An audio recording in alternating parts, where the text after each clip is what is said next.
In version 12 we have a new curtain wall tool, and there doesn't appear to be a lot of detail and documentation for this tool, so let's quickly have a look at it. It's sitting in the toolbar under the design section, and if we click on it we'll activate it quickly, and we're going to have a look what the default settings dialog box shows. Basically, starting from the top, there is the curtain wall system, which are global settings for the curtain wall, which refer to the nominal thickness of, or the overall thickness of the curtain wall. We're going to leave that at 200 at the moment. Then there are settings for the boundaries, mullions and transoms, and these also appear in this part here. These settings here are fairly self-explanatory. The positioning of the boundary frames, the positioning of the junctions at grid points or one by one, which allows you to place them individually. The structural scheme refers to the layout of the panels. At the moment you can see there are two types of panels which can be switched on and off by the click of a mouse. And it says here white cells refer to the main class, which is this described in detail here, and the grey ones are the distinct panels. And obviously depending on materials we would work with these slightly differently. If we quickly have a look at the actual frames, part of this window is outside of the recording, but it's not important at the moment. The boundary frame, which follows the entire perimeter of the curtain wall object, and there are a few types of different frames that can be used for it. The mullions are obviously the vertical elements, and the transoms are the horizontal members of the frame. Again, each one of those mullions and transoms can be set to a different type, as well as the shape can be modified or defined. And the last option in this drop down frame is the custom frame. This makes it very flexible, as you can model up any type of frame you like and just apply it using this dialog. The cap type, which will sit on the outside of the frame, can also be defined. Can be chosen from 3 types, and once again a custom cap can also be used. When it comes to the panels, we'll get back to those in a minute, but there are also junctions which can be added. There's a few predefined junction types already here, like the spider. In fact there's only one, but you can also load other GDL objects to serve this purpose. We'll go back to the overall scheme, and just for the sake of the exercise I'm going to make the panels 1000 wide. As you can see, the top box here is referring to the horizontal spread of the panels, and the secondary grid lines refers to the horizontal or the transoms. I'm just going to make this 800 and 1600 and maybe 600 again. So basically, by defining those positions of the mullions and transoms, you're defining the basic layout of your curtain wall in elevation. You can also see that there's an angle here which would allow you to put the grid at an angle, but that can be done in 3D interactively later as well. Also, if you wanted to add additional divisions, you could just click on the plus sign and create additional secondary panels if you wanted something a little bit more complex. We're going to do a basic one just so we can see clearer what sort of editing can be done to it. And we're going to leave the frames as they are at the moment, so we don't have to worry about that at the moment. When it comes to the main panels, which are the white panels,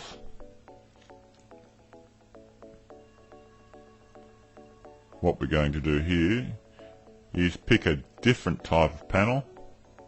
As you can see from the drop down menu there are several predefined panels, including revolving doors, a standard door, sliding doors and windows and panel box and a couple of other things there.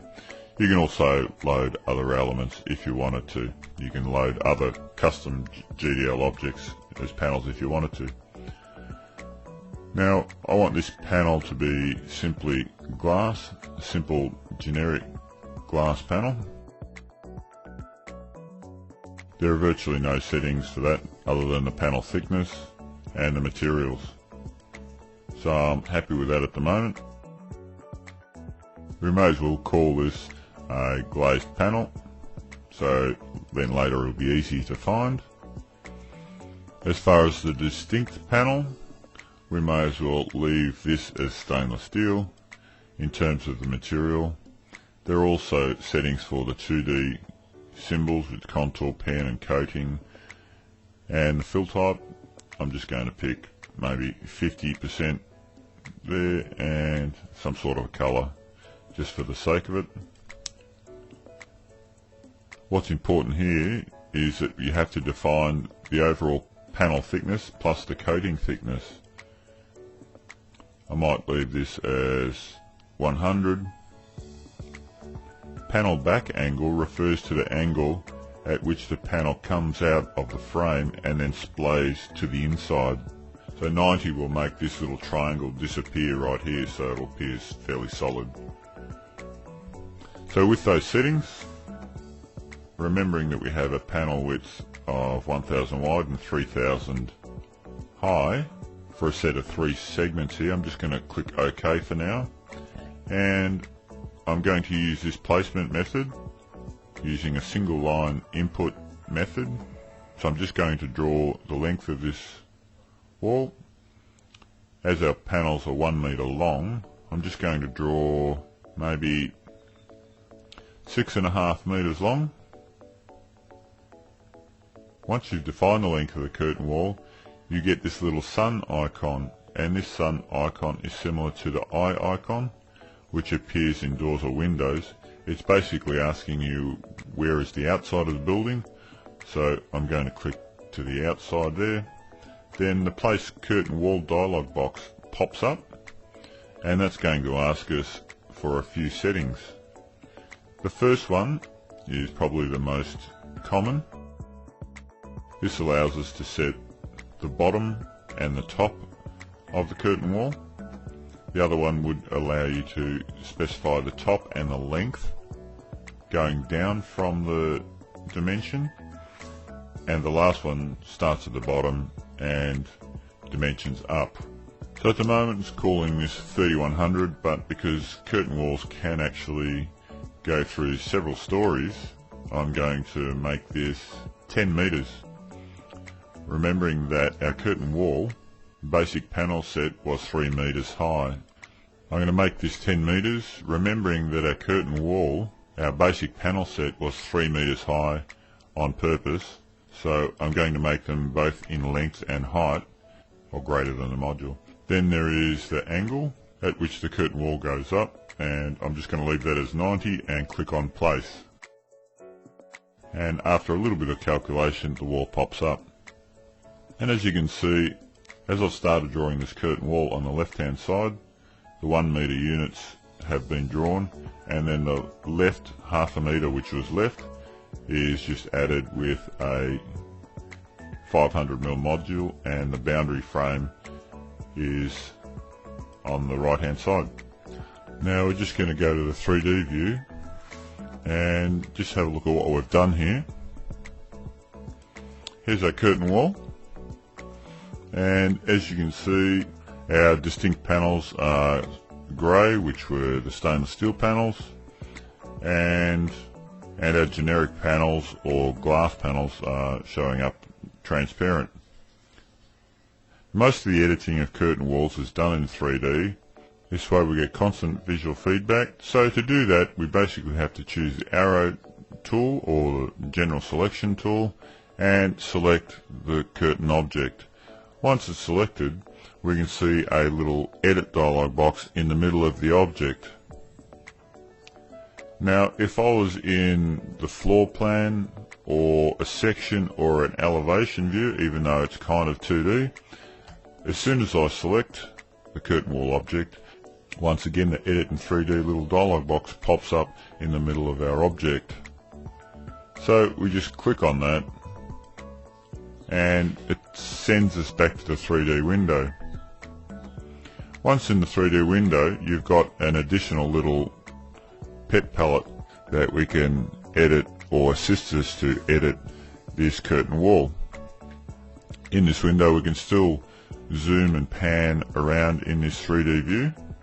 The basic functions of this window allow us to hide and show various parts of this curtain wall, as well as the environment that it's in. So for example, if I check the environment, that would show any other walls or objects or slabs that might be around that curtain wall. The scheme, we'll get to that in a moment. That's the overall extent of the wall or the curtain wall object.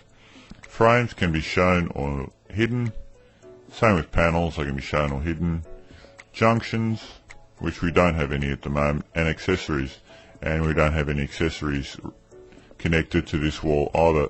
Also, if you click on System Settings, it takes us back to the Curtain Wall System Settings dialog box. And I'm just going to close that as well. I'll start by turning on the scheme. The scheme shows us a full extent of the modules we created in the Curtain Wall Setup dialog box. So the glass panels, or the invisible object there, shows us the overall extent of the modules we created in the curtain wall dialog box. So the panels that we created were obviously 3 meters high, and the wall is 10 meters high. So we've got 1, 2, 3 plus 1 meter and a little sliver of glass which doesn't fall with the constraints, it falls just outside. So the scheme showing us the full extent of these panels if they ran to their full extent. So basic scheme will show you how much outside of the repetitive module that you started with in the curtain wall dialog box.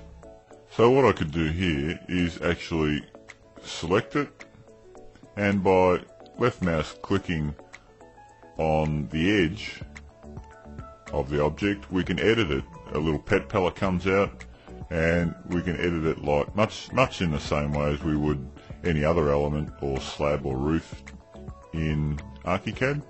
So I'm going to pick offset edge and snap to the edge of the skin. So now obviously we know that we've changed the length of the entire wall, but now it's complying with the module that we set. I could also grab the top edge, and instead of extending it up to the top, I can take it down to the next module, and the skin is basically a true multiplication of the settings that we put in the curtain wall dialog box. Another thing we can do is change the angle of the top of the curtain wall if there was a need to fit the curtain wall underneath a sloping roof. Again, it would have to be done with the scheme turned on so we can see the other objects. And then I just grab the corner hotspot in the same way we would edit a slab, and then I can just drag that down. And I can just snap that to any of the intersection or just drop it to anywhere you like. And the whole structure is going to be regenerated, and if I turn the skin off, you can see that the curtain wall has been cut to a certain angle.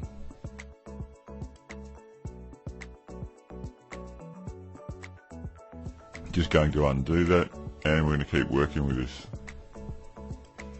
Other edits I could do here would be with the scheme turned on. I could put my mouse at the corner of the curtain wall, and as you can see there are several objects that are available there, so I just keep hitting tab until I hit the scheme that I want. Once the scheme that I want is selected, I can choose the reference line, which is that line there, which is the line that we originally drew the curtain wall or placed the curtain wall. So I'm just going to click to the node of it, and the little palette comes up, and I can extend this wall almost to wherever I want. And as I'm working on the scheme, the actual panels are going to be added or subtracted to reflect the size of the wall. The other thing I could do is make sure that I select the reference line and half lane between nodes. A pet palette pops up, and I can either add additional nodes, and I can just drag that and drop it anywhere I like. Let's say I'll drop it over here, and now it's changed the geometry of that wall. It's made that two objects now. I'm just going to undo that now. I'm going to do the same thing. I can also curve this wall in plan. Now it takes ArchiCAD a couple of seconds to regenerate any of the edits because the geometry is quite complex. I can probably turn my scheme off now and have a look at something else. For example, if I wanted to do something fairly simple and I just wanted to change the material for just one of the panels or several panels with one mouse click, if I point to a panel with my mouse and click once, I will have just this one panel selected. If I point my mouse to the same panel and move it up just a little bit or down, I'll have a choice of all the vertical panels within this column of the wall, or if I move sideways I can select all the horizontal panels within this wall object. I'll pick all the horizontal panels like so, and once I've got the panel selected, the settings for the panel appear in this main toolbar up here. So there's a few panels available there as we've had a look at. It won't make any sense to turn these into doors, so I'm just going to change the material. And under materials I might just change that to red paint, for example. And the materials, of course, updated. What I'm going to do is start removing a few elements. So if I just click on this short transom, I can hit delete and the transom will be deleted, and I can pick another one and just delete that as well. I can also pick the lower transom and shift select the upper transom because there are still two mullions in there, and I can delete both of those as well. And that way I've created a large panel, and if I select, I can quickly convert to, say, a sliding door. The elements of the frame can be deleted to create larger panels and openings. They can also be moved around. For example, if I selected this transom and this transom, and using standard Command D or Control D, I can move these down within this wall to create larger window panels on both sides of the door. I could also move individual frame elements sideways to create a unique design. As well as this, I can also add additional frame elements simply by going to the curtain wall frame tool in the design bar here. I just click on that or pick the frame tool there, and then just simply draw on our curtain wall object. And I can just add any new elements I want. They can be horizontal, vertical, or at any angle that you want. They can run through one panel or several panels, and they'll be divided, or they'll be dividing those panels with whatever design I choose. and any specific panel is going to be divided, and it's not going to change its material or finish either. So anything like this can be created quite simply. Additionally, there is a curtain wall accessory tool. So if I select that, they can be added in this 3D editing environment. So I'm just going to click on that and select the tool and drag a line along one of these transoms from any intersection to any intersection of the frame members. And I'll be asked which side of the wall would I like to place this accessory. And so by default a sun shading device is added. There are other built-in accessories, and we'll just have a look at some of those. I'll select them all very quickly by going Control A or Apple A while I'm on the accessory tool in the info or the main horizontal toolbar. So from the accessories, so while we're actually got the accessory selected, I'm just going to go to the settings. There are some dimensions, angles, where we can rotate the objects, settings to the arms, thickness and length of the arms, and there's also a couple of other objects there as well. There's an anchor, which is basically an element which then can be used for attaching additional objects to, as well as there is a design cap, which is basically a masking piece which can cover any number of elements. If I convert this back to a sunshade, we just have a look at the shading devices. They can be added to on the horizontal or the vertical. So I can click at one of the intersections and drag the mouse vertically, and once again define the side to which this element should go, and then we have a shading device sitting vertically. Of course, again, the angles could be adjusted to help the overshadowing, etc. The other thing that can be done with the skin editing is when it's turned on. So I've got to turn the scheme on, and there's a possibility to curve the corners if you needed to. If you pick the corner node of the skin, we can actually choose the fillet tool. You can specify the radius of the fillet and push OK, and then that'll just round that off nicely.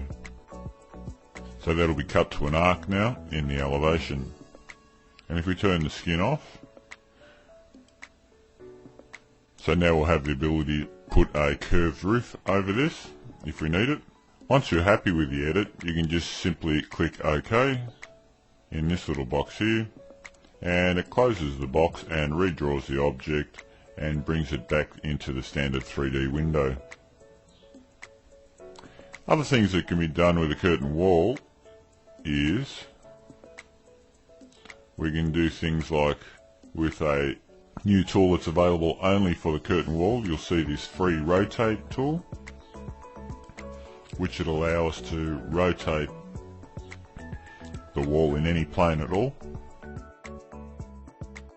So if I define a rotation angle along the bottom of the wall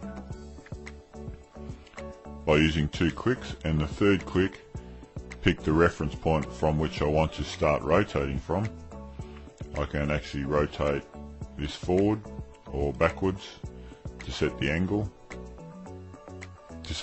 of the wall. With the door there, it probably doesn't make much sense to do that, but it's a pretty powerful tool.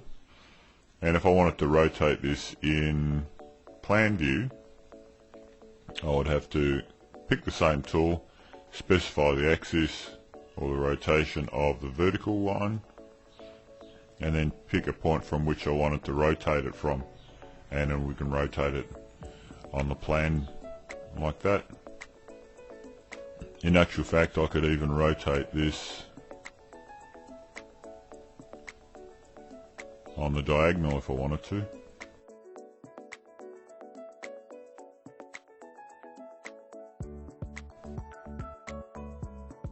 So some fairly complex curtain walls can be created, and not just vertical or horizontal, not just vertical on basically any angle at all. The important thing to remember is that while you're in this 3D editing window for the curtain window, you can actually undo and redo every single edit. But however, once you actually close that 3D edit window and you're back in the standard 3D window, if you go to undo, it will actually undo all the edits within that 3D edit window, and you'll be back to the original wall that you started with. That can obviously be redone as well, but the 3D editing is considered a single command. I'm actually going to go back to the original wall that we started with, and we're just going to have a look at the ability to rotate the grid at an angle as well, so that the curtain wall doesn't have to be divided into horizontal or vertical members only. I'll need the scheme visible, and I'll select the scheme, click on any of the lines of the scheme, and from the pet palette that pops up, I'm going to select rotate. I have selected, or I have clicked on one of the vertical lines, so if I tick rotate, it will rotate the vertical grid.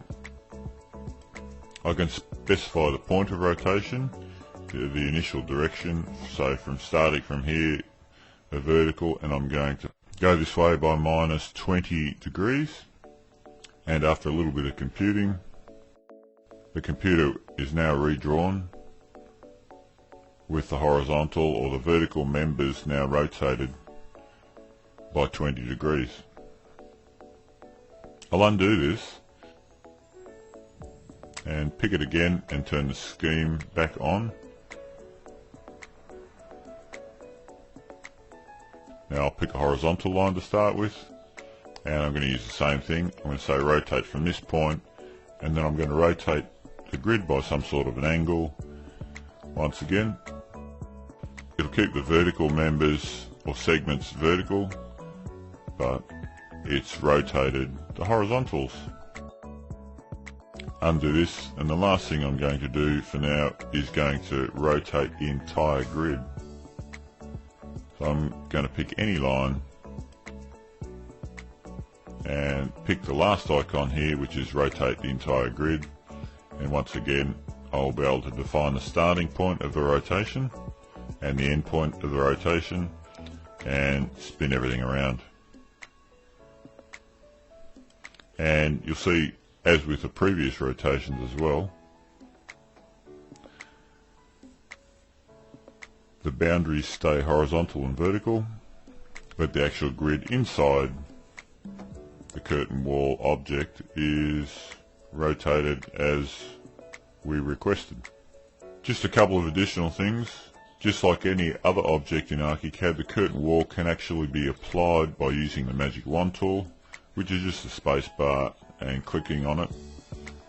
So I just go to the edge of it and I hold my space bar down, click on it, and then we want to place that on the outside. I'm going to make it 6000.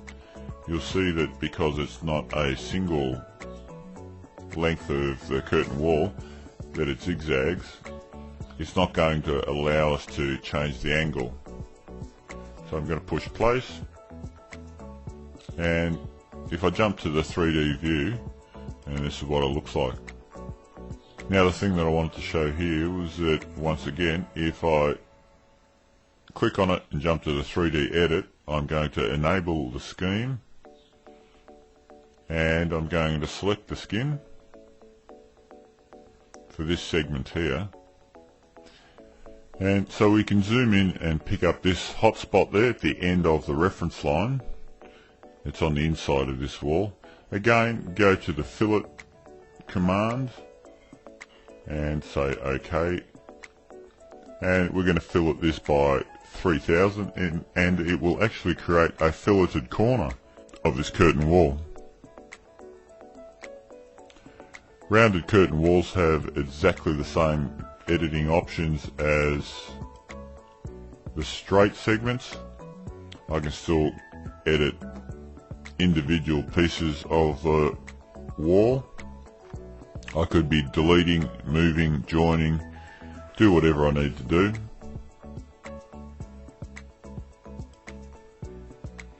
And the last thing that I'd like to have a look at is junctions. The junctions of the glass panels, and there's actually one spider that's built into ArchiCAD, and the easiest way to position that is simply to, while in the 3D window, click on the curtain wall junction tool, and then when you click to an intersection of the frame somewhere, it allows you to position it on, it'll find a point and it will allow you to position the spider on one or the other side of the curtain wall. I'm just going to put it on this side for now so we can see it clearly. There are some lines appearing in the transparent materials in the triangulation of that rendering, but it's not important because it doesn't show in the renderings or the documentation. So now if I select it, the properties will show up on the horizontal toolbar. Now I'm going to go in and I can edit the geometry of that, or change the shape of the predefined design of it. And if you wanted to apply it to the entire wall, it would be easier to be done from the standard 3D window. In here you would have to click on each one of these intersections to place that. I'm just going to select them all and delete them. So I'm just going to click OK and take my curve wall back into the standard 3D window. Then in the standard 3D window, if I select my wall, if I scroll along in the information toolbar, you'll find this icon over here. This one over here, it says at the junctions, 1 by 1, as in manual. If I click on this button here, and that says insert at every intersection at all grid points, and that's going to create a lot of geometry, so there'll be quite a lot of work required from the computer to redraw that. But it'll be a spidering, there will be a spider inserted into every intersection of our frame to hold our glass in place. Again, if you wanted to edit the geometry of the spider, the best way to do that would be to go to the 3D editing 3D window, select all of them with the junction tool and adjust the geometry like that. So it looks pretty schmicko. And that's about it for the curtain wall.